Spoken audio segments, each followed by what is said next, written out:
Vampire Survivors, on the surface, should not be a fun game. It should not be able to hold my attention.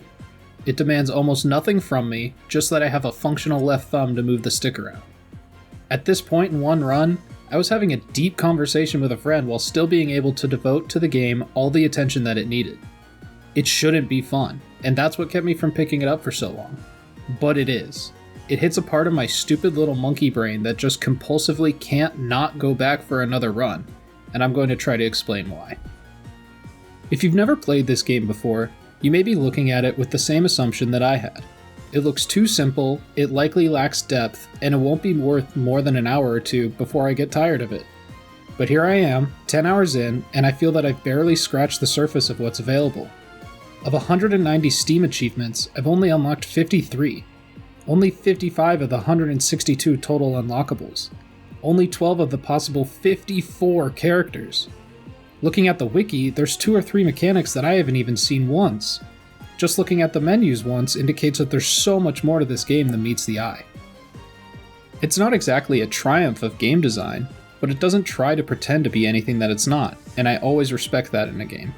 It knows exactly what it is, and it really leans into it, and completely sidesteps any feature creep concerns. It doesn't overwhelm the player with mechanics, hundreds of different variables to consider, or complex boss mechanics. While it absolutely is an Everest of a game to fully complete, it doesn't present itself that way. It's incredibly approachable. But every time that you feel like you may have seen all the content that the game can offer, you see more. More abilities, a new mechanic, new characters to unlock.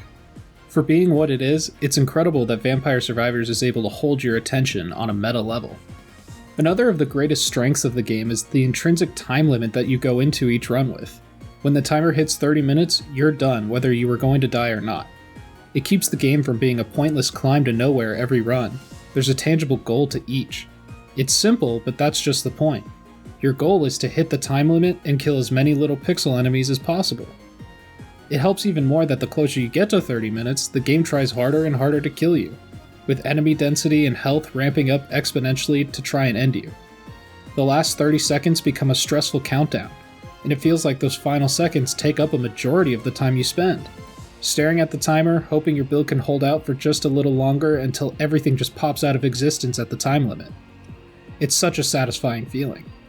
Another thing that this time limit does for you is that it makes it a great game to just pick up and play for short periods of time if you have a busy schedule.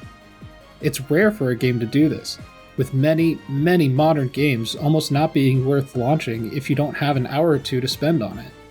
Not that that's a bad thing, but it's really nice to have a game like Vampire Survivors that takes a very small time investment from the player.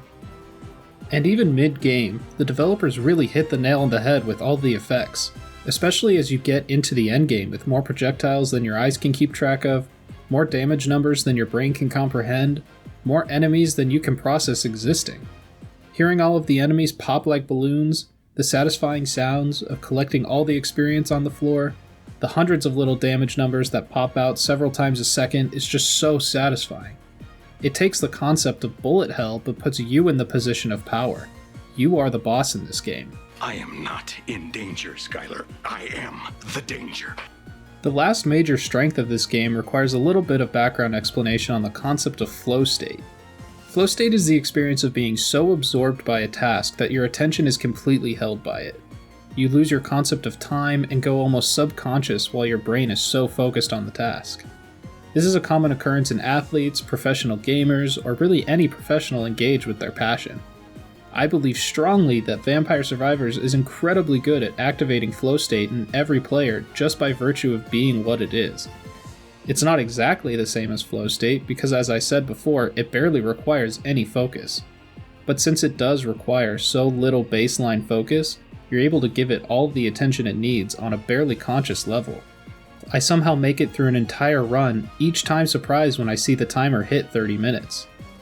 I've had full conversations, listened to audiobooks, YouTube videos, or watched TV, all while giving my run the focus it needs. It's so good at wrapping up your subconscious that I end every run looking something like this. Vampire Survivors is great. It somehow takes a super basic arcade concept and improves upon it brilliantly without overcomplication or bloated systems. It's dog cheap with the base game plus all the DLC going for less than $10 on Steam, which is a complete steal considering how much content there is to unlock. Anyone who likes roguelikes should absolutely pick this up and give it a try. I almost guarantee you'll enjoy it. Thanks for watching.